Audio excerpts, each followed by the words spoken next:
நான் தானே ஒரு புத்தகத்தை போட்டு வச்சிருக்கிறேன். உன் தலையெழுத்து அந்த புத்தகத்துல இருக்கு. பாட்டு பாட்டா கிழிச்சு வச்சிருக்கிறேன். அந்த புத்தகத்தை படிங்க எல்லாம்.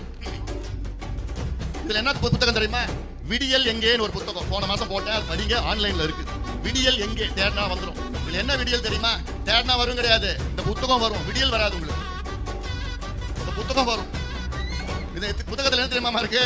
திமுக ஆட்சி வருவதற்கு முன்பு உங்களுக்கு பொய் வாக்குறுதிகளை கொடுத்தாங்க.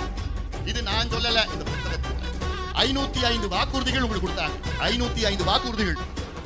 தேர்தல் முன்பு இதே மாதிரி மேடையை போட்டு, நாங்கள் ஆட்சிக்கு வந்தவுடன் நீட்டு தேர்வை ஒரே வாரத்திலே ரத்து செய்வோம், நாங்கள் ஆட்சிக்கு வந்தவுடன் காவிரியிலே 5 தடுப்பணைகளை 3000 கோடியிலே நாங்கள் கட்டுவோம்.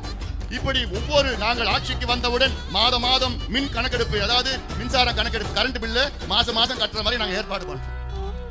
இப்படி 505 வாக்குறுதிகள் கொடுத்து இதில் வெறும் 66 வாக்குறுதி